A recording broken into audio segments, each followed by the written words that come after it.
আমার প্রিয় ছেলেরা কেমন আছো? এখন ছেলেরা বললে ভুল হবে, মনে হয় এখন মেয়েরাও ক্লাস করে। যাই হোক, শুভ বিকেল। সবাই কেমন আছো?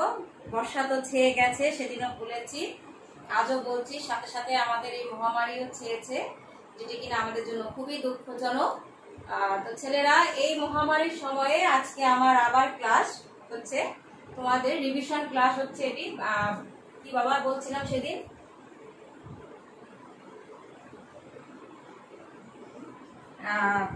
দ্বিতীয় অধ্যায়ের ভূমিরূপ, পৃথিবীর ভূমিরূপ। পৃথিবীর ভূমিরূপের আমি সেদিন তোমাদের নিয়েছিলাম পর্বতের শ্রেণী বিভাগ আর মালভূমির শ্রেণী বিভাগ। পর্বতের শ্রেণী বিভাগে আমি বলেছিলাম, আজকে কিন্তু বেশি কথা বলিনি, আমি পড়াবো আগে। আজকেও কিন্তু আমি প্র্যাকটিক্যাল ক্লাসে থাকবো, কারণ হচ্ছে আমি তোমাদের বলেছি, গত ক্লাসে মেসেজে জানিয়েছি। আর মেয়েরা বাবারা যারা ক্লাস দেখছো তারা কিন্তু রাগ করো না, কারণ আমি সবাইকে বাবা বলেই ডাকি, কারণ ছেলে মেয়ে আমার কাছে কেউ ডিফারেন্স না, সবাই এক। একজনের নাম মনে আছে তোহা, একজন বদুল নেসার, তার নামটা আমার মন নেই, কুষ্টিয়া সরকারি কলেজ থেকেও দেখছো। তো যারাই দেখে থাকো প্লিজ একটু অ্যাটেন্টিভ থাকলে হয়তো ক্লাসটা ভালো করে বুঝতে পারবে, যেখান থেকে থাকো। আর মানে ঢাকা কলেজ না, সেদিন এক স্যার লিখেছিল পেজে যে ঢাকা কলেজে এখন মেয়েরাও ক্লাস করে। তো এইটা এবার দেখলাম প্রথম ঢাকা কলেজের ছেলেদের সাথে মেয়েরাও ক্লাস করছে, ভালো লাগছে বাবা। যদি কিছু উপকার হয় তাতে। আর যারা প্র্যাকটিক্যাল বুঝবে না, আমি কিন্তু প্রথম দিন আমার ফার্স্ট ক্লাসে কিন্তু আমি তোমাদের দিয়ে দিয়েছিলাম যে আমার ফোন নাম্বার, যে পড়াশোনার জন্য। তবে অবশ্যই সকাল 10টা থেকে রাত 7টা, মানে সন্ধ্যা 7টার মধ্যে আমাকে ফোন দিবে। পরে হয়তো আমি ব্যক্তিগত কাজেও ব্যস্ত থাকতে পারি, পরে ফোন দিলো। আর ফোন যথাযথ পড়াশোনার ব্যাপারে বাবা দিতে পারো, কোনো সমস্যা নেই। যাই হোক, এই কথাগুলো শেষে বলা দরকার। আমরা ক্লাস শুরু করি। আমাদের হচ্ছে আজকে দ্বিতীয় অধ্যায়ের, আমি সেদিন পড়িয়েছিলাম পর্বত, আজকেও পড়াবো ভূমিরূপ। ভূমিরূপে আমাদের শুধু বাকি রয়েছে হচ্ছে সমভূমি। সাথে যদি সমভূমি আমি দ্রুত শেষ করতে পারি তাহলে আমি বাংলাদেশের ভূপ্রকৃতিতে চলে যাব। ভূমিরূপে আমার ছিল সমভূমি। আমি কিন্তু সেদিন বলেছিলাম পৃথিবীর ভূমিরূপকে প্রধানত 3 ভাগে ভাগ করা হয়েছে, পর্বত, মালভূমি এবং সমভূমি। তো এই যে পর্বত বলেছি 5 প্রকার, মালভূমি বলেছি 5 প্রকার, এবং এদের গঠন প্রক্রিয়াও ভিন্ন। তো এর ধারাবাহিকতায় আজকে হচ্ছে আমাদের কি বাবা, সমভূমি। সমভূমি কি? সমভূমি কি কেউ বলতে পারবে? কেউ তো বলো না কথা, এটা এলো সমস্যা। সমভূমি হচ্ছে, আমরা বলেছিলাম যে উচ্চতা অনুযায়ী এদেরকে বিভিন্ন রূপে ভাগ করা হয়েছে এবং তাদের রূপ অনুযায়ী। তো এই যে উচ্চতা আর রূপ হিসাবে ভাগ করা, তার থেকেও বড় কথা হচ্ছে যে আমাদের এই যে ভাগ করার মধ্যে উচ্চতার যে ডিফারেন্সেসটা, সেই ডিফারেন্সেসের উপর ভিত্তি করেও কিন্তু বাবা মানে ভাগ করেছি আমরা 3 ভাগে, 3 ভাগে ভূমিরূপ ভাগ করেছি, পর্বত, মালভূমি এবং সমভূমি। এবং এদের রূপটা কেমন বলেছিলাম যে সুউচ্চ শৃঙ্গ বিশিষ্ট, সেটা হচ্ছে পর্বত। আর যদি এর উপরি অংশ একদম সমতল থাকে তাহলে সেটি হবে কি বাবা, সেটি হবে হচ্ছে মালভূমি। তবে মালভূমি অবশ্যই সমান থাকলেও সেটির উচ্চতা বলেছিলাম আমি যে 300 মিটারের অধিক নয়, 300 মিটারের কম উচ্চতা বিশিষ্ট হতে পারে সমুদ্র সমভূমি থেকে, সমুদ্র সমতল থেকে। সমুদ্র সমতল কি আমি একদিন বুঝিয়েছিলাম যে জোয়ার বা ভাটার পানি যখন যে স্থানে এসে স্থির থাকে একটি সময়ে, সেই সময়ে একটা নির্দিষ্ট মাপ নেওয়া হয় যে এই সময়ে এই জায়গাটা পৃথিবীর সমতল অংশ আছে, সেটাকে বলা হয়ে থাকে সমুদ্র সমতল। কারণ সমুদ্র কিন্তু সমতল না, সেখানেও কিন্তু উঁচু নিচু আছে, খাড়া আছে। এই জিনিসটা নিয়ে আমাদের অনেক ডিফারেন্স, আমারও ছিল বাবা। আমি অনেক তথ্য, ইভেন আমার এখনো সেটা এইখানে, যে জোয়ারের পানি যেখানে যাবে, ভাটার পানি যেখান থেকে নেমে যাবে, সেই স্থানটা হচ্ছে বলা হয়ে থাকে সমুদ্র সমতল। আমি এখনো কনফিউশনে আছি এই জায়গাটা নিয়ে, আমি আবার পড়ি এর জন্য বারে বারে এই জায়গাটা যে কি বলে আসলে। আর তারপরও যেটুকু জানি সেটুকুই জানাচ্ছি। সেই অংশটাকে বলা হয়ে থাকে সি লেভেল। সেই সি লেভেল অর্থাৎ সমুদ্র সমতল থেকে ভূমির মাপ অনুযায়ী ভূমিরূপ নির্ধারণ করা হয়ে থাকে। এই যে ভূমিরূপ, মালভূমি বা সমভূমি, পর্বত কিন্তু 5 প্রকার, মালভূমিও 5 প্রকার। ঠিক একইভাবে আজকে হচ্ছে আমাদের সমভূমি। সরি, তো সমভূমি কি? প্রশস্ত ও বিস্তীর্ণ সমতল ভূভাগকে সমভূমি বলা হয়ে থাকে, প্রশস্ত ও বিস্তীর্ণ সমতল ভূভাগকে। তাহলে এখানেও কি উচ্চতা নেই বাবা? বলা হয়ে থাকে যে সাধারণত সমুদ্র সমতল থেকে কয়েকশো মিটার এটি উঁচু হতে পারে, আবার সমুদ্র সমতল থেকে সেটি নিচু হতে পারে। যেমন নিচু অংশ হচ্ছে ডেনমার্ক মনে হয় নিচু, ডেনমার্কের চারপাশে বাঁধ দিয়ে সাধারণত রাখা হয়েছে যাতে সমুদ্র থেকে পানি ভিতরে না আসতে পারে। তো সমুদ্র সমতল থেকে সামান্য উঁচু যে অংশ, সেই উঁচু অংশটাকেই বলা হয়ে থাকে সমভূমি। সমভূমি সাধারণত আবার উঁচু হয়, যেমন বলছে কানাডা, আলবার্টা খুবই উঁচু। আর পৃথিবীর কিন্তু বেশিরভাগ অংশ, প্রায় 90% অংশ বলা হয়েছে যে সমভূমির অন্তর্গত। আর আমরা বা মানুষ কিন্তু সমভূমিতে বসবাস করতে অভ্যস্ত, কারণ সমভূমিতে বসবাস করা সুবিধাজনক, এখানে কাজ করাও সুবিধাজনক হয়ে থাকে, চলাচলও সুবিধাজনক, সবকিছু সুবিধাজনক। তো যাই হোক, সমভূমিতে আজকে আমরা পড়বো সমভূমির শ্রেণীবিভাগ। সমভূমিকে সাধারণত 3 ভাগে ভাগ করা হয়েছে গঠন প্রক্রিয়ার উপর ভিত্তি করে। যে সাধারণত সঞ্চয়ের মাধ্যমে সমভূমি গঠিত হয়, ক্ষয়ের মাধ্যমে সমভূমি গঠিত হয়, ভূ আন্দোলনের মাধ্যমে সমভূমি গঠিত হয়। তাহলে এই যে গঠন প্রক্রিয়ার উপর ভিত্তি করে সমভূমিকে কয় ভাগে ভাগ করেছে বাবা? 3 ভাগে। সঞ্চয়জাত সমভূমি,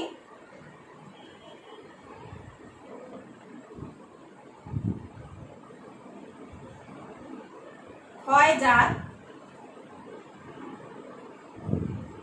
এবং হচ্ছে ভূ আন্দোলনের ফলে। কথা বলতে পারো ম্যাডাম, ভূ আন্দোলন তো ক্ষয়জাত আর সঞ্চয় দুটোটাই করতে পারে। হ্যাঁ, সবই করতে পারে, কিন্তু এখানে গঠন প্রক্রিয়াটা অনেক সময় ভিন্ন প্রকৃতির হয় বলে তাকে আলাদা করে রাখা হয়েছে। তো গঠন প্রক্রিয়া, এই যে সঞ্চয়জাত মানে নদী দ্বারা বা যা কিছুই দ্বারা যেখানে সমভূমি গঠিত হোক না কেন, যদি সঞ্চয়ের মাধ্যমে হয়ে থাকে তাকে সঞ্চয়জাত ভূমিরূপ বলে। বিভিন্ন প্রাকৃতিক এজেন্ট অর্থাৎ বায়ু প্রবাহ, হিমবাহ, নদী, এগুলো প্রাকৃতিক শক্তি দ্বারা যখন ক্ষয়ক্রিয়ার ফলে যে জিনিসগুলো তারা বহন করে নিয়ে আসে, সেটি যদি সঞ্চয়ের মাধ্যমে কোনো স্থানে জমা করে যে ভূমি সৃষ্টি করে সমভূমি, সেটাকে বলা হয়েছে সঞ্চয়জাত সমভূমি। সাধারণত দেখা যায় উঁচু ভূমি থেকে অর্থাৎ উঁচু স্থান থেকে বহন করে নিয়ে এসে, মানে এই যে প্রাকৃতিক এজেন্ট, প্রাকৃতিক যে শক্তি, এরা বহন করে নিয়ে এসে নিচু অংশে কি করে সঞ্চয় করে। তো এই সঞ্চয়জাত ভূমিকে আবার কয়েক ভাগে ভাগ করা হয়েছে। সেগুলো কি বাবা আমরা একটু জানি। সেগুলো হচ্ছে প্রথমে পলল পাখা,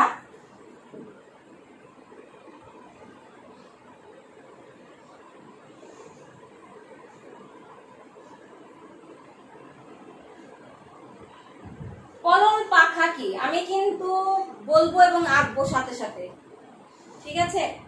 পলল পাখা কি? পাখা তো সবাই চিনো, তবে এই যে পাখা মাথার উপরে ঘুরে 3টা দিয়ে, সেটা কিন্তু না। এই পাখা হচ্ছে আমাদের হাত পাখার ন্যায়।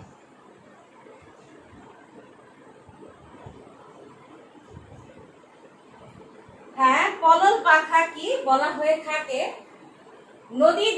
নদী যখন বা কোনো উঁচু ভূমি থেকে সব যে বিভিন্ন ধরনের প্রাকৃতিক যে মাটি বা পাথর বা যা কিছুই থাকুক না কেন, নুড়ি, বালি, কাদা, এই সবকিছু যখন উঁচু অঞ্চল থেকে নিচু অঞ্চলে যখনই আসে, তখন যদি সে সঞ্চয়ের মাধ্যমে পাখার ন্যায় ভূমিরূপ সৃষ্টি করে, তাকে বলা হয়ে থাকে পলল পাখা। সাধারণত দেখা যায় উঁচু অঞ্চল থেকে, পার্বত্য অঞ্চল থেকে নদী যখন তার চলার পথে আসে, ঠিক তখনই পার্বত্য অঞ্চলের নিচে এই বহনকৃত পদার্থ জমা করে সে পাখার ন্যায় যে ভূমিরূপ সৃষ্টি করে, সেটাকে বলা হয়ে থাকে পলল পাখা।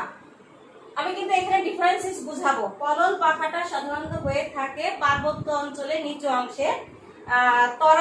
তরাই অঞ্চল, ভারতের উত্তরপ্রদেশের তরাই অঞ্চলে এরকম পলল পাখা দেখা যায়, যে ওই উঁচু অঞ্চল থেকে বহন করে এনে নিচে সাডেন নিচে পড়েছে, এবং সাডেন নিচে পড়ার ন্যায় পললের পাখার ন্যায় যে ভূমিরূপ সৃষ্টি করে, সেটাকে বলা হয়ে থাকে পলল পাখা। তারপরে হচ্ছে প্লাবন সমভূমি। প্লাবন মানেই হচ্ছে বাবা বন্যা, অর্থাৎ বন্যার ফলে বা প্লাবনের ফলে যে সমভূমি সৃষ্টি হয়, সাধারণত তাকে বলা হয়ে থাকে প্লাবন সমভূমি। সমগ্র বাংলাদেশে কিন্তু প্লাবন সমভূমির অন্তর্গত, তবে আমরা বিশেষ করে বলতে পারি যমুনা এবং পদ্মা বা মেঘনা নদীর অঞ্চলগুলোকে আমরা প্লাবন সমভূমির অন্তর্গত করতে পারি। প্রত্যেক বছরই এই অঞ্চল প্লাবিত হয়, এবং সমভূমির উপরে আবার তার স্তর অর্থাৎ তার জমাকৃত সঞ্চয়জাত পদার্থ বহনকৃত পদার্থ সঞ্চয় করে সমান করে, সেটাই হচ্ছে প্লাবন সমভূমি। বাংলাদেশ কিন্তু অ্যাকচুয়ালি প্লাবন সমভূমিরই অন্তর্গত। তারপরে হচ্ছে বদ্বীপ।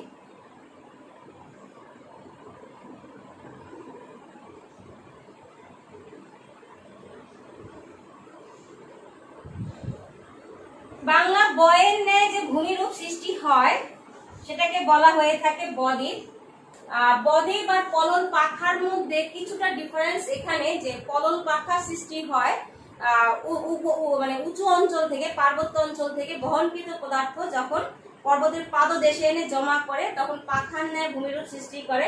ঠিক একইভাবে নদী যখন মোহনায় পলি সঞ্চয়ের মাধ্যমে যে ভূমিরূপ সৃষ্টি করে সেটি বাংলা ব বা ইংলিশ ডেল্টা অক্ষরের ন্যায়, মাত্রাহীন ব আর ইংলিশ ডেল্টা অক্ষর ডেল্টার ন্যায়, গ্রিক ডেল্টার ন্যায় যে ভূমিরূপে সৃষ্টি করে সেটি হচ্ছে বদ্বীপ। অর্থাৎ সে তার চলার পথে মোহনার কাছে যে বয়ের ন্যায় ভূমিরূপ সৃষ্টি করে সেটাকে বলা হয়ে থাকে বদ্বীপ। বাংলা মাত্রাহীন বয়ের ন্যায়। এখানেও আবার অসংখ্য নদী কিন্তু প্রবাহিত হয় এবং নতুন নতুন সৃষ্টি হয়। গঙ্গা, ব্রহ্মপুত্র, নীল, মিসিসিপি প্রভৃতি নদীর মোহনায় বদ্বীপের সৃষ্টি হয়েছে। আর তোমরা কিন্তু জানো বাংলাদেশের দক্ষিণ পশ্চিমাঞ্চল কিন্তু বৃহৎ বদ্বীপের অন্তর্গত। গঙ্গা, আমরা যেটাকে বলি আন্তর্জাতিক নদী গঙ্গা, গঙ্গা বা মেঘনা নামে তো সে আমাদের এখানে সে পতিত হয়েছে, পদ্মা নামে আমাদের দেশে ঢুকেছে। তো এই যে বৃহৎ বদ্বীপ, গঙ্গার যে বৃহৎ বদ্বীপ, সেটি কিন্তু আমাদের অঞ্চলে অবস্থিত এবং আমরা কিন্তু গর্বিত যে এই বদ্বীপটা আমাদের অঞ্চলে রয়ে গেছে। কারণ গঙ্গা, ব্রহ্মপুত্র দ্বারা পৃথিবীর বেশিরভাগ পানি হচ্ছে ডিসচার্জ হয়ে থাকে, পৃথিবী বলছি কেন, গঙ্গা ব্রহ্মপুত্র দ্বারা যে পরিমাণ পলি এখানে জমা হয় বঙ্গোপসাগরে, সেটি কিন্তু এই বদ্বীপ সৃষ্টির ক্ষেত্রে বিশেষ ভূমিকা রেখেছে। তারপরে হচ্ছে লোয়ের সমভূমি।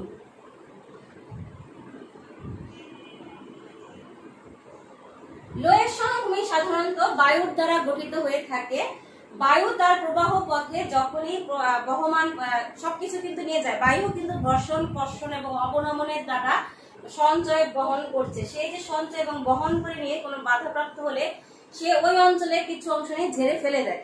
এই যে এক অঞ্চলের মাটি অন্য অঞ্চলে নিয়ে ঝেড়ে ফেলে দিল বা যখনই তার শক্তি কমে গেল অন্য অঞ্চলে নিয়ে এসে তার বহির্বাহিত পদার্থগুলো ফেলে দেয়, যে ফেলে যে মাটি যে সমভূমি সৃষ্টি করে সেটিকে বলা হয়ে থাকে লোয়ের সমভূমি। সাধারণত চীনের যে অঞ্চলে চীনে দেখা যায় লোয়ের সমভূমি।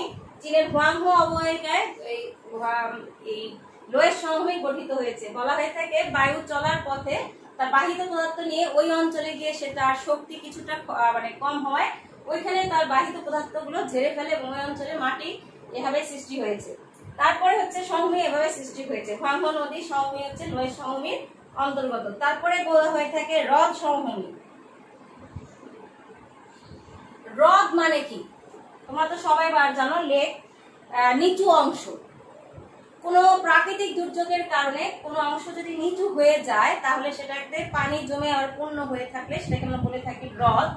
তো দেখা যায় যে নদী বাহিত পলি বালি কাকড় বা বৃষ্টির দ্বারা বাহিত পলি বালি কাকড় এই হ্রদের অভ্যন্তরে যখনই সঞ্চয় হয়, আমরা কিন্তু পুকুরের ক্ষেত্রেও এটা দেখে থাকি যে এই যে সঞ্চয় হওয়া ধীরে ধীরে সঞ্চয় হয়ে সেটাকে কি করছে, ভরাট করছে। পুকুর যদি খনন না করা হয় বা পুকুর যদি চারপাশ থেকে পরিষ্কার করা না হয়, ধীরে ধীরে কিন্তু সেটা কি হতে থাকে, আবার বন্ধ হয়ে যেতে থাকে বা ভরে যেতে থাকে, তলদেশ ভরাট হতে থাকে। নদীর ক্ষেত্রেও তাই। কিন্তু এই যে নিচু অংশ ধীরে ধীরে ভরাট হয়ে যে সমভূমি ন্যায় ভূমিরূপে সৃষ্টি হয়, সমভূমি সৃষ্টি হয়, সেটাকে বলা হয়ে থাকে হ্রদ সমভূমি। হ্রদ সমভূমি আমেরিকার ইরি হ্রদের সমভূমি হচ্ছে এর একটি উৎকৃষ্ট উদাহরণ। তারপরে হচ্ছে বাবা সঞ্চয়জাত আরো রয়ে গেছে, আমি উপরে এগুলো মুছে দেই।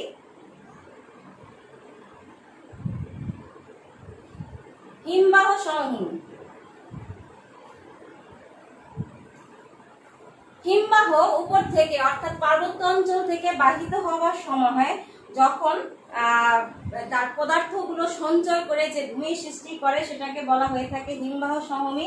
উত্তর আমেরিকার প্রেইরি সমভূমি হিমবাহ সমভূমির একটি উৎকৃষ্ট উদাহরণ।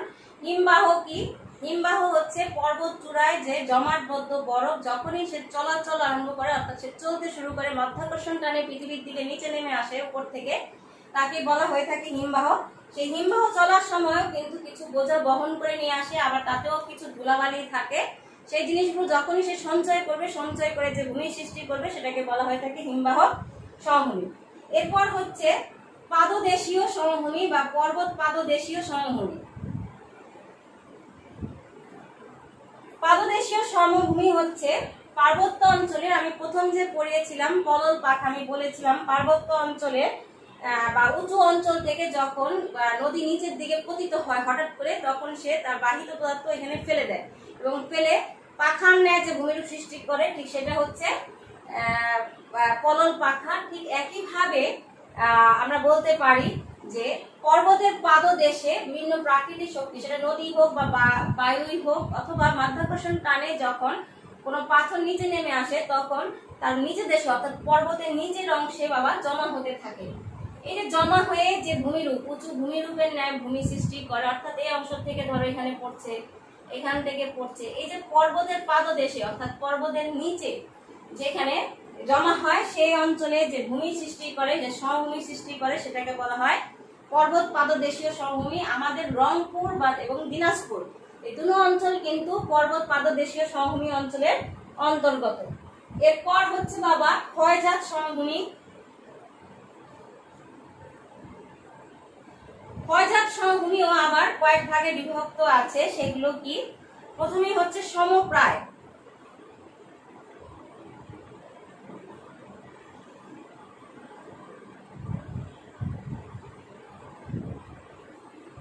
সমপ্রায় ভূমি। সমপ্রায় ভূমি কি? অর্থাৎ প্রায় সমান এরকম ভূমি, সেটাকে বলা হয়ে থাকে সমপ্রায় ভূমি। সমপ্রায় ভূমি হচ্ছে ক্ষয়জাত কি সেটা তো বলি নাই, তাই না? ক্ষয়জাত হচ্ছে সে একইভাবে বিভিন্ন প্রাকৃতিক শক্তি দ্বারা ভূমির উপরিভাগ বা ভূমি ক্ষয় হওয়ার কারণে যে ভূমি সৃষ্টি হয়, সমভূমি সৃষ্টি হয়, ক্ষয়িত পদার্থ নিয়ে সৃষ্টি করে, সেটাকে ক্ষয়জাত সমভূমি বলা হয়ে থাকে। সমভূমি হচ্ছে এই সমপ্রায় ভূমিতে হচ্ছে নদীর ক্ষয় কার্যের ফলে যখনই উঁচু ভূমি ক্ষয়প্রাপ্ত হয় এবং ক্রমশ সমপ্রায় ভূমিতে পরিণত হয়, অর্থাৎ নদী তার পার্শ্ববর্তী অঞ্চল উঁচু থাকে, সেটাকে ক্ষয় করতে থাকে। সে যখনই যাচ্ছে প্লাবনের দ্বারা কিন্তু সঞ্চয় করছে, কিন্তু আবার যখন সে নিচের দিকে নেমে আসছে, অর্থাৎ পানি প্লাবন যখন কমে যাচ্ছে, বন্যা কমে যাচ্ছে, তখন সে কি করছে? কিছুটা ক্ষয় করছে। তো সে উঁচু অঞ্চল থাকলে সেটাখানে সে বেশি করে, কারণ উচ্চ অঞ্চলে কিন্তু নদীর ক্ষয় কার্যটা বেশি থাকে। তো এই যে উঁচু অঞ্চলে নদী ক্ষয় করে প্রায় সমান যে ভূমি সৃষ্টি করে, সেটাকে সমপ্রায় ভূমি বলে। তারপরে হচ্ছে বাবা মরু প্রান্তর।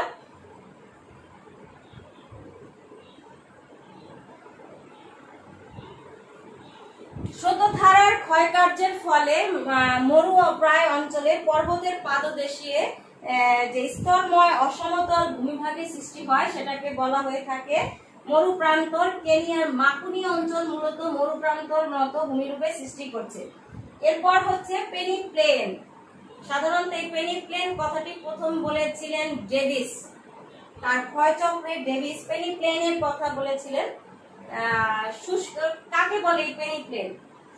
শুষ্কপ্রায় এলাকাগুলোতে যান্ত্রিক বিচনী ভবনের ফলে পাহাড়ের ঢালগুলো ক্ষয়ীভূত হয়ে স্বাভাবিক ঢাল বিশিষ্ট যে ভূভাগের সৃষ্টি হয়, তাকে বলা হয়ে থাকে পেনি প্লেন। অর্থাৎ ধরো এরকম ঢাল ছিল, এই ঢালটা ক্ষয় কার্যের ফলে একদম স্বাভাবিকভাবে সৃষ্টি হয়, এই উঁচু নিচুটা স্বাভাবিক হয়ে যায়, সেটাকে বলা হয়েছে পেনি প্লেন।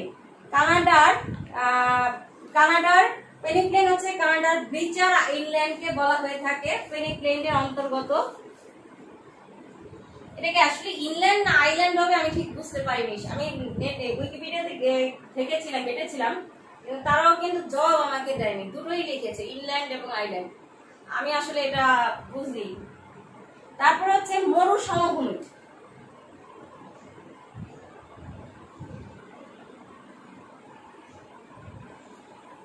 মরু অঞ্চলে বায়ু যেখানকার বালুরাশি উড়ে নিয়ে যে স্তরময় সমপ্রায় ভূমি সৃষ্টি করে, তাকে মরু সমভূমি বলে। যেমন সাহারার হামাদা, তারপর হচ্ছে লিবিয়ার মেরি, আলজেরিয়ার রেগ এই অঞ্চলের অন্তর্গত। অর্থাৎ বলেছে মরু অঞ্চলের মরু যে বায়ু যেখানকার অর্থাৎ বায়ু দ্বারা গঠিত মরু সমভূমি হয়ে থাকে। মরু অঞ্চলের বায়ু যেখানকার বালু রাশি উড়িয়ে নিয়ে গিয়ে যে স্তরময় সমপ্রায় ভূমি অর্থাৎ উড়িয়ে নিয়ে গেল, ধাক্কা পেয়ে একটা স্তর এখানে সঞ্চিত হয়, আবার দেখা যায় উড়িয়ে নিয়ে গিয়ে মানে স্তরটা খুব ভালোভাবে বোঝায়, এই জন্য এটাকে বলা হয়েছে মরু সমভূমি। তারপরে হচ্ছে হিমবাহ ক্ষয়জাত। দেখো হিমবাহ যেমন সঞ্চয় কার্য করে ঠিক একইভাবে সে ক্ষয় কার্য করে। আমি কিন্তু বলেছি চলার পথে সে যখনই আসবে তখন সে ক্ষয় করতে করতে নিয়ে আসে। তো হিমবাহ সমভূমি, হিমবাহ ক্ষয়জাত সমভূমি। হিমবাহ ক্ষয়জাত হচ্ছে হিমবাহ পার্বত্য অঞ্চলে হিমবাহের ঘর্ষণে যে অসমতল ভূভাগ ক্ষয়প্রাপ্ত হয়ে অপেক্ষাকৃত সমতল ভূমি সৃষ্টি করে সেটাকে বলা হয়েছে হিমবাহ ক্ষয়জাত সমভূমি। কানাডার শিল্ড এ জাতি অর্থাৎ কানাডার যে প্রাচীন যে ভূমি সেই ভূমিটা হচ্ছে এরকম সমভূমির একটি উৎকৃষ্ট উদাহরণ। এরপর হচ্ছে নদীর ক্ষয়জাত সমভূমি।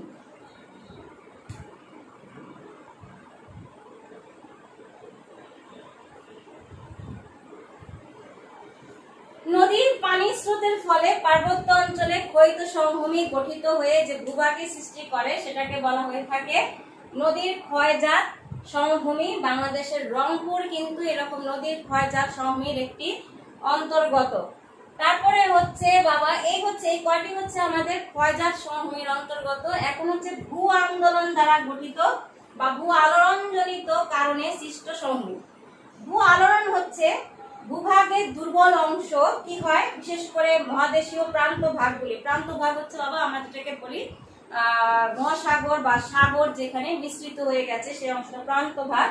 মহিষপান কিংবা মহিঢাল উত্থিত হয়ে এবং মহাদেশের অভ্যন্তরে নিচু ভূমি উত্থিত হয়ে যে সমভূমি সৃষ্টি করে সেটাকে আমরা বলে থাকি ভূ আলোড়নজনিত সমভূমি বা ভূ আন্দোলনজনিত সমভূমি। অর্থাৎ ভূভাগের যে আন্দোলন, সাধারণত ভূমিকম্প বলতে পারো, আগ্নেয়গিরির যে চাপের কারণে যে সমভূমি সেটাও বলতে পারো।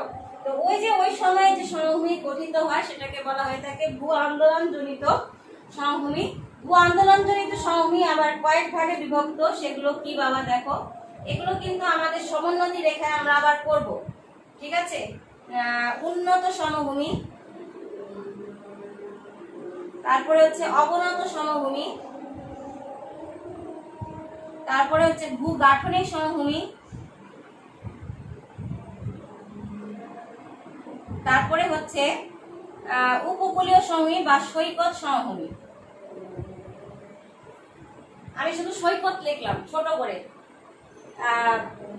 উন্নত সমভূমি হচ্ছে ভূমিকম্পের ফলে ভূপৃষ্ঠের নিম্ন ভূমি উঁচু হয়ে যে সমভূমি সৃষ্টি করে তাকে উন্নত সমভূমি বলে। আমি একে দেখাচ্ছি, একটু দেখো। ধরো কোনো অংশ এরকম ছিল, তো এই যে এরকম থাকা অর্থাৎ ঢালু অঞ্চল ছিল, কোনো ভূ আন্দোলনের কারণে তখন যদি এরকম হয় তখন সেটাকে বলা হয়ে থাকে উন্নত সমভূমি, ঠিক আছে। আবার ঠিক একইভাবে ভূ আলোড়নের ফলে কোনো উঁচু ভূমি যদি বা নিচু হয়ে যায় তাহলে সেটাকে বলা হয়ে থাকে অবনত সমভূমি।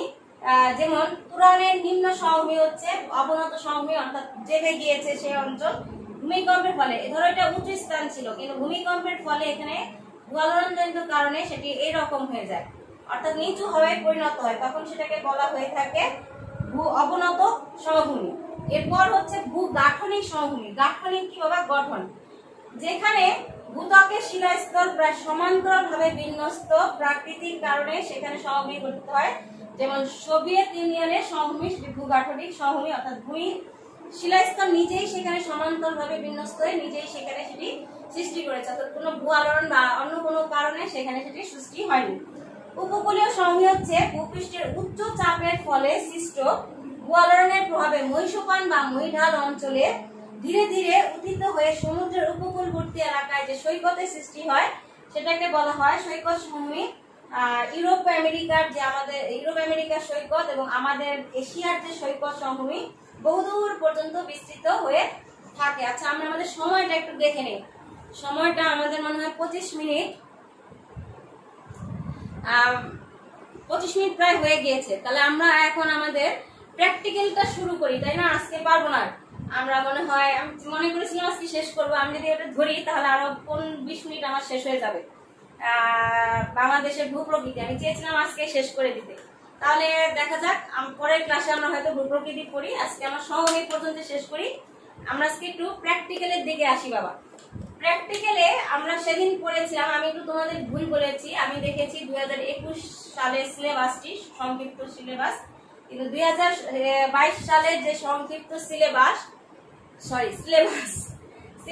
এই সিলেবাসে কিন্তু 2022 সালের পরীক্ষার্থীদের জন্য কিন্তু ঠিকই রাখা হয়েছে। তো আমি সেদিন বলেছিলাম তোমাদের আমি স্কেল করাবো, তোমাদের দাও শুধু স্কেল আর হচ্ছে স্কেল বা মাপনি, আমি মাপনি কথাটি বলতেই অভ্যস্ত, আর হচ্ছে সমোন্নতি রেখা। কিন্তু এখন দেখি না আছে, এখানে আমরা আরো শিখবো গ্রাফ। আমি শুধু ঢাকা কলেজের ছেলেদের জন্য বলছি, অন্যান্য কলেজের ছেলেদের কিন্তু আমি জানি না বা মেয়েদেরও জানি না, মানে অন্যান্য কলেজে কি কি কাজ করাবে। আমি ঢাকা কলেজের ছেলেদের জন্য বলতেছি, শোনো তোমরা ভালো করে এবং খাতা নাও, সবাই লেখো আমরা কি কি কাজ করব। আমি আজকে শেষ লিখে দিচ্ছি আমাদের ব্যবহারিক কাজ কি কি হবে। আমাদের ব্যবহারিক কাজ প্রথমেই হবে স্কেল বা মাপনি। আমরা মাপনি বলবো, স্কেল কম না বলে মাপনি বললেও ভালো লাগে।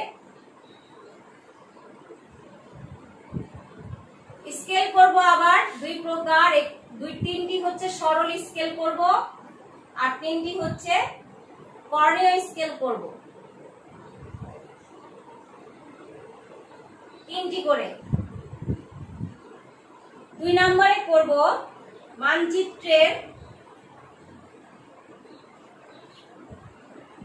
সম্প্রসারণ ও সংকোচন। অর্থাৎ মানচিত্রকে আমরা কিভাবে ছোট বড় করতে পারি, এটা কিন্তু ব্যবহারিক জীবনে শুধু মানচিত্র কেন, এই জিনিসটা শিখলে আমরা অন্য কিছু ছোট বড় করবো। যে কোনো আর্টকে কিন্তু আমরা সহজেই ছোট বড় করতে পারি এই চিত্রের সাহায্যে। তারপরে হচ্ছে করব আমরা সমোন্নতি রেখা ও তার পার্শ্ব চিত্র। সাধারণত সমোন্নতি রেখা 3টি করে, 3 তিরিখে 9টি করানো হয়। তারপরেও আমরা সময় বুঝে বাবা, সময় যদি বেশি থাকে তাহলে করব, অথবা আমরা কমিয়ে দেব। তবে সমোন্নতি রেখার মধ্যে আমরা সাধারণত সমোন্নতি রেখা ও তার পার্শ্ব চিত্র সাধারণত করে থাকি কৌণিক পাহাড় বা কর্নিক্যাল কি বলে সেটাকে, কর্ণীয় পাহাড়ও বলে থাকে অনেকে, কৌণিক পাহাড়, মালভূমি, আগ্নেয়গিরি, ঢাল। ঢাল আমি একটু আগে সমভূমিতে পড়ালাম, উন্নত সমভূমি, অবনত সমভূমি, এগুলো কিন্তু ঢালেও আছে, উন্নত ঢাল, অবনত ঢাল, সুষম ঢাল। এই ঢাল করানো হবে কয়েকটি, এই কয়েকটা আর কি। আর হচ্ছে বাবা গ্রাফ করাবো আমরা। আমাদের যে বৃষ্টিপাত পড়ানো হয়েছে, বৃষ্টিপাতের যে চার্ট অনুযায়ী গ্রাফ, সেই গ্রাফটা আমরা করব। এই হচ্ছে সাধারণ এই 4টা বিষয় আমরা অবশ্যই শিখবো। 4টার মধ্যে কিন্তু অনেকগুলো আছে, সম্প্রসারণ সংকোচন আলাদা, সমোন্নতি রেখা তার পার্শ্বচিত্র আমি কিন্তু বলেছি 9টা সাধারণত করাই, কিন্তু এবার কয়টি করাতে পারবো তা আমি জানি না। আর তোমাদের মনে হয় 7ম অধ্যায় বাদ রাখা হয়েছে। 7ম অধ্যায়ে ছিল আমাদের পাই চিত্রটি আমরা হয়তো করতে পারবো। তো এই যে এই বিষয়গুলো বাবা সবাই খাতায় তুলো। আর আমি কিন্তু আগেই বলেছি এগুলো করতে আমাদের কি লাগবে, আমি আজকেও ভুলে গেছি আমার জ্যামিতিক বক্সটা নামাতে, তোমাদের দেখাবো বলছিলাম। তবে আজকে আমি খাতা নামিয়ে রেখেছি, তোমাদের দেখাবো, খাতা এনেছি আজকে দেখাবো। তো এই যে দেখো সেখানেও কিন্তু কম না, আমরা শিখবো 3টা করে, এখানে অবশ্য 2টো করে খাতায় করবো, মানে প্র্যাকটিক্যাল যে খাতা সেই খাতার জন্য আমরা 2টো করে করবো, কিন্তু রাফ খাতায় আমরা 3টা করে কাজ শিখবো। তো এগুলো কিন্তু কম না বাবা, এই বিষয়গুলো কিন্তু অনেক। তার মানে 2, 2, 4, 5, 6, 7, 8, 9, 10, 11, 12, 13টা পেজ লাগবে আমাদের কাজ করার জন্য, না 13টা বিষয় আর কি, সরি। এখানে 2 একটা পেজ, এটা একটা পেজ, এখানে 2, 4, এখানে ধরো 2টো, 5, 6, 7, 7টা পেজ লাগবে হচ্ছে আমাদের কাজ করার জন্য। আমার খাতা কি রকম হয় সেটি আমি তোমাদের পরে দেখাবো, ক্লাসে আসলে পরে, কিন্তু আজকে আমি আমাদের কাজ শুরু করব। ঠিক আছে, যে কোনো যে ব্যবহারিক বিষয় প্রথমেই তার বর্ণনামূলক অংশ আমাদের জেনে নিতে হয়। ব্যবহারিকের ধাপটা হচ্ছে প্রথমেই বর্ণনামূলক অংশ, তারপরে হচ্ছে সেটির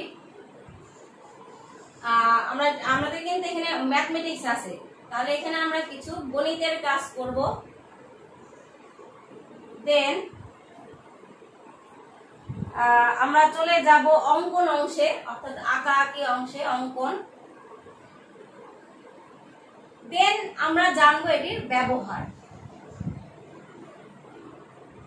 এই বর্ণনামূলক অংশের পরেও আমরা জানবো, অর্থাৎ গণিত আর অঙ্কনের মাঝে জানবো আমাদের কি কি প্রয়োজনীয় জিনিস এখানে লাগছে। যদি আমি বলেছি যে আমাদের প্রয়োজনীয় জিনিস হচ্ছে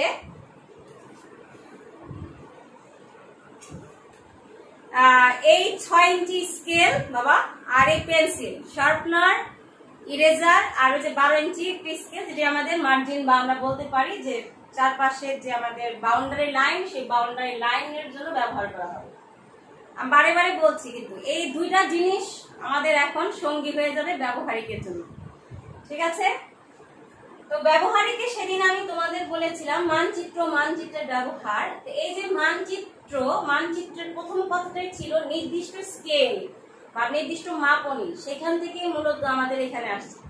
জিওগ্রাফির টার্মটাই আসছে মূলত মানুষের চিত্র আকার থেকে। মানুষ তো প্রথমেই স্কেল দিয়ে তার মানচিত্র অঙ্কন করেনি পৃথিবীর। আমি কিন্তু বলেছি গত ক্লাসে যে সে প্রথমেই অঙ্কন করেছে, যে সে কোথায় কোথায় গিয়েছে, কোন পথ ধরে গিয়েছে, পথে সে কি কি দেখেছে, সেটি সে চিহ্নিত করে এঁকে রাখে।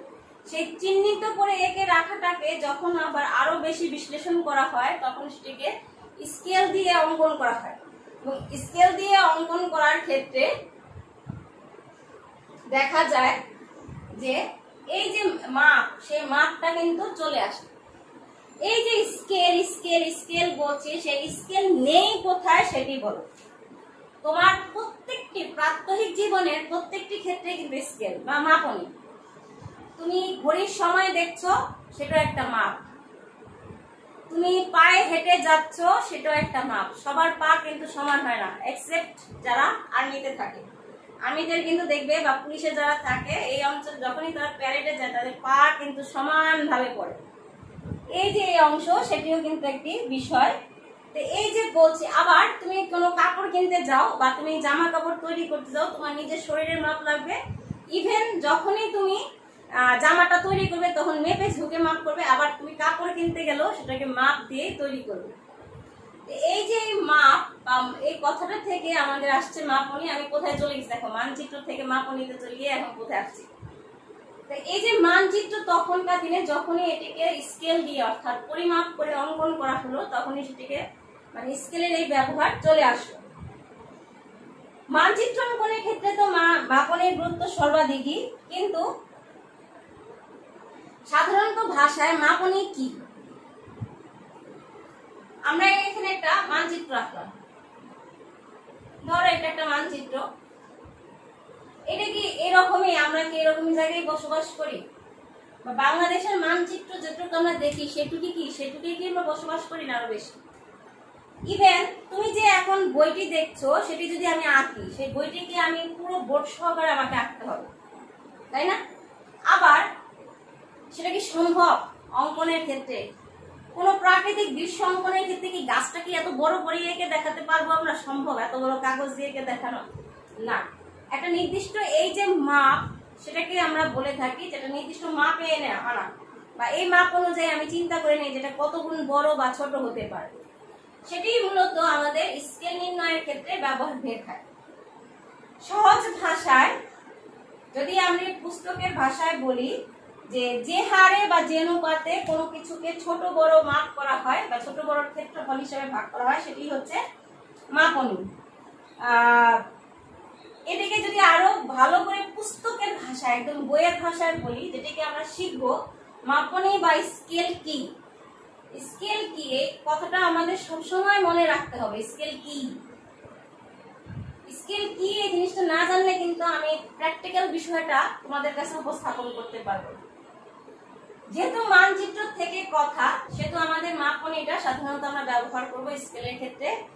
আমরা কিন্তু গজ, ফুট, ইঞ্চি এবং কিলোমিটার, হেক্টোমিটার, ডেকামিটারের মাপ সবসময় রাখবো, আমি কিন্তু শিখাবো এগুলো।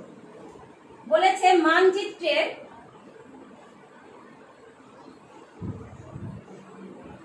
দুইটি স্থানের দূরত্ব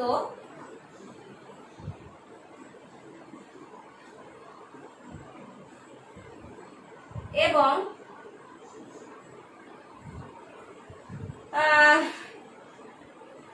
ভূমিতে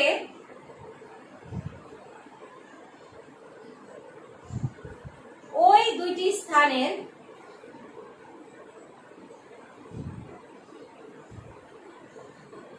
প্রকৃত দূরত্বের অনুপাতকে বা সম্পর্ক বলতে পারি আমরা সাধারণত অনুপাতকে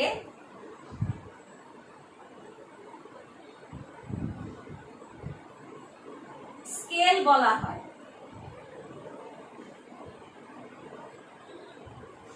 এই হচ্ছে আমাদের স্কেল কি। আমি ক্লাসে থাকলে এত কথা বলি না, সরাসরি চলে আসি। যেহেতু ক্লাসে নেই বাবা, তাহলে আমাদের প্রথম ধাপটাই হচ্ছে বর্ণনামূলক বিষয়গুলো জানা। তো বর্ণনামূলক বিষয়ের প্রথমে এই অংশটি হচ্ছে স্কেল কি, আমরা এটা জানবো। স্কেল কি? মানচিত্রের দুইটি স্থানের দূরত্ব এবং ভূমিতে ওই দুইটি স্থানের প্রকৃত দূরত্বের যে অনুপাত তাকেই আমরা বলবো স্কেল। অর্থাৎ কোনো অংশ আমরা একটু মানচিত্র এঁকে দিয়েছি, আমরা বাংলাদেশের মানচিত্র কিন্তু একটু করে আঁকতে পারি।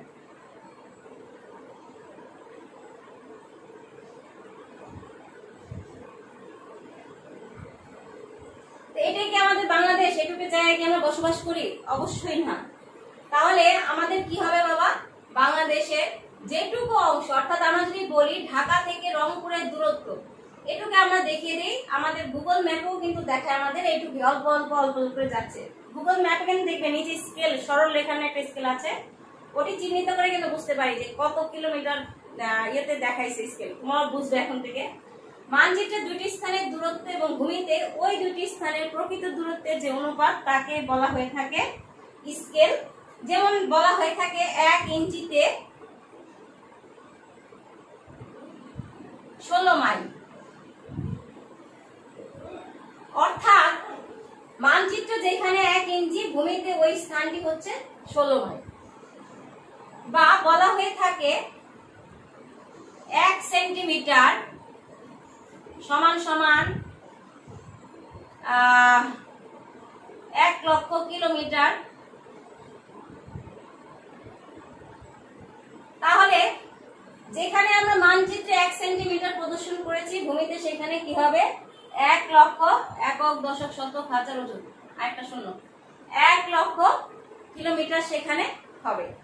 তাহলে এই জিনিসটাই বোঝানোর জন্য মূলত বলা হয়ে থাকে যে মানচিত্রের দুটি স্থানের দূরত্ব এবং ভূমিতে ওই দুটি স্থানের প্রকৃত দূরত্বের যে অনুপাত তাকে বলা হয়ে থাকে স্কেল। এটা কিন্তু সবসময় মনে রাখতে হবে বাবা, এবং চিন্তা ভাবনা করতে হবে, তাহলে কিন্তু বুঝতে পারবে।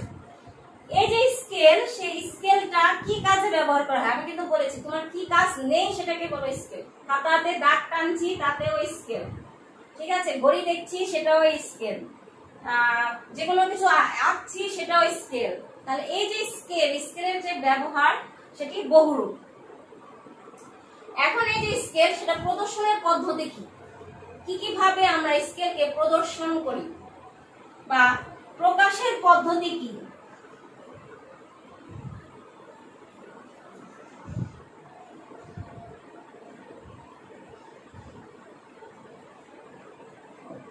মানচিত্রে স্কেল প্রদর্শনের বা প্রকাশের পদ্ধতি 3টি।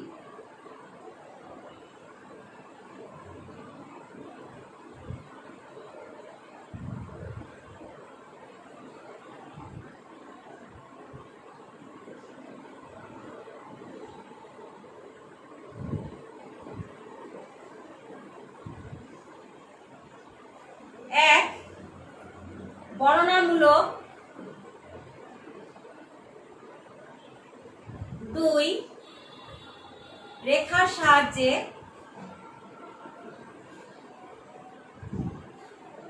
3, প্রতিভু অনুপাতের সাহায্যে।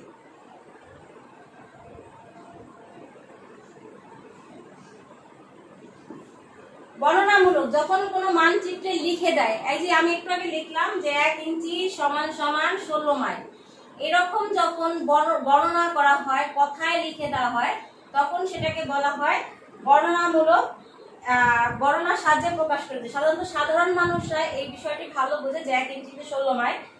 যে কোনো মানচিত্র যখনই দেখে যে অর্থাৎ মানচিত্রে যে জায়গাটি 1 ইঞ্চি সেটি ভূমিতে 16 মাইল প্রদর্শন করছে, বা 1 সেন্টিমিটার সমান সমান 5 কিলোমিটার, অর্থাৎ 1 সেন্টিমিটার সমান সমান 5 কিলোমিটার, অর্থাৎ ভূমিতে যে মানচিত্রে যে স্থানটি 1 সেন্টিমিটার, ভূমিতে সেটি 5 কিলোমিটার। ঠিক এই বিষয়টি যখন একটি সরল রেখার দ্বারা টেনে অঙ্কন করে দেখানো হয় সেটিকে বলা হয় রেখার সাহায্যে।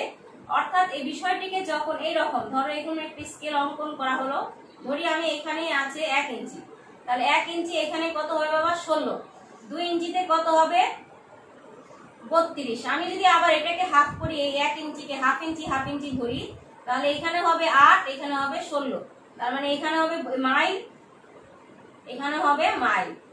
আমি আবার বুঝাচ্ছি বিষয়টা। যে কোনো একটি সরল রেখা অঙ্কন করে ধরো এইটুক জায়গায় 1 ইঞ্চি আছে, আমি কিন্তু স্কেল দিয়ে আঁকিনি, হাতে ধরে নিলাম যে এই জায়গায় 1 ইঞ্চি আছে, তাহলে এখানে 16, তাহলে এইটা হচ্ছে আরো 1 ইঞ্চি, সেটা হচ্ছে 32, 16 দোকানে 32। আর এই যে 1 ইঞ্চি ছিল সেটিকে যদি ভাগ করি তাহলে এখানে 8, এখানে 16 মাইল। এভাবে যদি কোনো রেখার সাহায্যে মানচিত্রে প্রকাশ করা হয় তাহলে সেটাকে বলা হয় রেখার সাহায্যে প্রকাশ করা।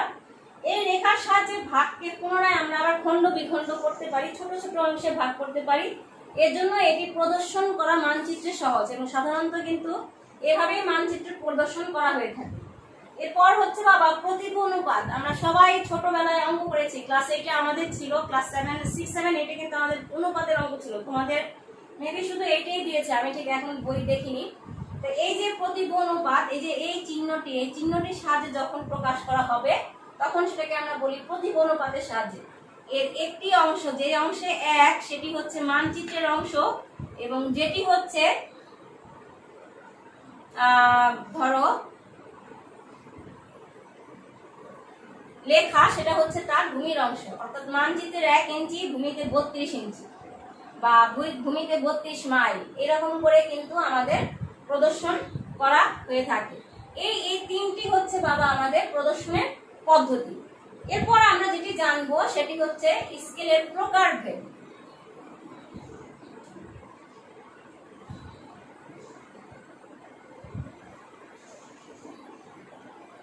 স্কেল সাধারণত 5 প্রকার। কি কি? 1 সরল স্কেল, আমাদের সহজ সাপটা যে স্কেল আমরা সরল রেখার সাহায্যে দেখালাম সেটা হচ্ছে সরল স্কেল, এটা একদম সোজা একটি স্কেল। 2 হচ্ছে কর্ণীয় স্কেল, অর্থাৎ যখনই আমরা কোণার মাপ বা কোণের মাপ যে স্কেলের সাহায্যে গ্রহণ করা হয় সেটি কর্ণীয় স্কেল। আমি 6 ইঞ্চি স্কেলে দেখো, এই 6 ইঞ্চি স্কেলের পিছনে যে স্কেলটি অঙ্কন করা আছে সেটা হচ্ছে কর্ণীয় স্কেল, আর সামনে যে স্কেল দুই দিকে অঙ্কন করা হয়েছে ইঞ্চি আর সেন্টিমিটারে সেগুলো হচ্ছে সরল স্কেল। তারপরে হচ্ছে তুলনামূলক স্কেল, অর্থাৎ তুলনা করা হয়, ধরো মাইলের সাথে কিলোমিটার, ইঞ্চির সাথে মাইল, বা ইঞ্চির সাথে ধরো সেন্টিমিটার, এরকম করে যে তুলনামূলক স্কেল অঙ্কন করা সেটি তোমাদের নেই এখন। তারপরে হচ্ছে সময় স্কেল, এবং সর্বশেষ হচ্ছে ভার্নিয়ার স্কেল। আমি জানি না ভার্নিয়ার স্কেল আর্মিতে বা অন্যখানে, কারণ আর্মিতে আমার জানার মতে অবশ্যই করাবে, কারণ সূক্ষ্মাতি সূক্ষ্ম মাপ নেওয়ার জন্য ভার্নিয়ার স্কেল হচ্ছে সবচেয়ে গুরুত্বপূর্ণ স্কেল। কর্ণীয় স্কেল অবশ্যই সূক্ষ্ম মাপ গ্রহণ করবে, কিন্তু তার থেকে সূক্ষ্ম মাপ প্রদান করে হচ্ছে ভার্নিয়ার স্কেল। আর সময় স্কেল তো অবশ্যই আর্মিদের বা যে কোনো বড় আমাদের যেগুলো কি বলবে সেনা বা প্রতিরক্ষা বাহিনীর ক্ষেত্রে খুবই দরকার হয়। আর তুলনামূলক স্কেলের দরকার হয়, পৃথিবীর সব জায়গায় কিন্তু একই রকম স্কেল থাকে না, বিভিন্ন রকম স্কেলের ব্যবহার থাকে। কেউ হয়তো 10 ফুট ইঞ্চিতে প্রকাশ করে, কেউ মাইল ফার্লং এ প্রকাশ করে, কেউ কিলোমিটার, মিটার, সেন্টিমিটারে প্রকাশ করে। তো এই যে স্কেল প্রকাশের পদ্ধতি ভিন্নতা অনুসারে তুলনামূলক স্কেলে আমাদের কাজ করতে হয়। তোমাদের বাবা অত সমস্যা নেই, তোমাদের হচ্ছে সরল স্কেল আর কর্ণীয় স্কেল, অর্থাৎ সোজা সাপটা মাপ তোমাদের শেখানো হবে। জাস্ট জীবনে চলার পথের জন্য যাতে কোনো বাধার সম্মুখীন না হয়, তোমরা সহজেই বুঝতে পারো, এরকম দুটো তোমাদের স্কেল শেখানো হয়। ভূগোলের ব্যবহারিক কিন্তু সবচেয়ে মজার বিষয়। আমরা কিন্তু ব্যবহারিক ক্লাস করেছি 2 ঘন্টা 3 ঘন্টা, এবং যখন আমাদের ব্যবহারিক ক্লাস করাতো তখন কিন্তু আমরা মন্ত্রমুগ্ধের মতো শুধু শুনতাম আর শুনতাম। আমি জানি না আমার ছেলেদের এত ধৈর্য আছে কিনা, আমরা কিন্তু ব্যবহারিক ক্লাস করেছি প্রায় 1.5 ঘন্টা, আর আমার ছেলেদের এখন মানে 45 মিনিট ক্লাস করতেই মাথা নষ্ট। মেয়েরা কিন্তু রাগ করবে না, আমি ছেলে ছেলে বলছি, কারণ আমার কাছে সবাই ছেলে, কোনো মেয়ে ছেলে আলাদা নেই। তো বাবারা, এই হচ্ছে আমাদের এইটুকু অংশ। আগামী ক্লাসে আবার আমি যদি থাকি আর কি, যে পরিস্থিতি, এই পরিস্থিতিতে শরীর সুস্থ থাকলে তোমাদের দোয়ায় তোমাদের ভূপ্রকৃতি, বাংলাদেশের ভূপ্রাকৃতিক অঞ্চল এবং স্কেলের মাপ সহকারে আমরা স্কেলের গাণিতিক ব্যাখ্যায় চলে যাব। ঠিক আছে? আমি মনে করি, আমি বলেছি না এক ক্লাসে, আমি মনে করি আমি আজকে পড়িয়ে পুরোটা শেষ করে ফেলবো, কিন্তু পড়ানোর সময় মনে হয় না, আমি মনে হয় আস্তে আস্তে কথা বলছি। যতই আমি জোরে বা দ্রুত কথা বলি না কেন, মনে হচ্ছে আস্তে আস্তে কথা বলছি। যেমন আজকে আমি একটু বলেছিলাম যে আমার ছেলেদের একটা ছোট্ট গল্প বলবো যাতে তারা জীবন সম্পর্কে জানে, কিন্তু পারলাম না বাবা, সময় অতি সংক্ষিপ্ত। সরি, একটু আবার সিলেবাসটা অনুযায়ী একটু তোমরা রিভিশন দাও, তোমাদের পড়া সবার শেষ। বেশি পড়তে বলছি না, কারণ সবারই বাসায় থেকে মন ভালো না, কিন্তু পড়ো। আর যাদের কাছে স্কিলটি আছে তারা একটু স্কিলটি উল্টে পাল্টে দেখো। আমি আমার খাতা দেখাবো বলছিলাম, প্লিজ একটু 1 মিনিট। এই হচ্ছে আমার খাতা, ঠিক আমার না, এটা আমার বড় বোনের খাতা। আমারটা আমি খুঁজে পাইনি, একই সেম। দেখো খাতা, এই কাজ কিন্তু এখনো রয়ে গেছে, আমারটাও আছে, সব রেখে দিছে। এই দেখো সরল মাপও নিয়ে গেছি, এই কাজটি আমরা করবো, খাতায় করবো বাবা। ঠিক আছে? দেখো, হ্যাঁ, আমি কবি নজরুলের পড়াশোনা করেছি, কবি নজরুলের সিল এখানে দেখা যাচ্ছে। যারা বড় করে দেখছো, তারা হয়তো দেখবে। এই দেখো,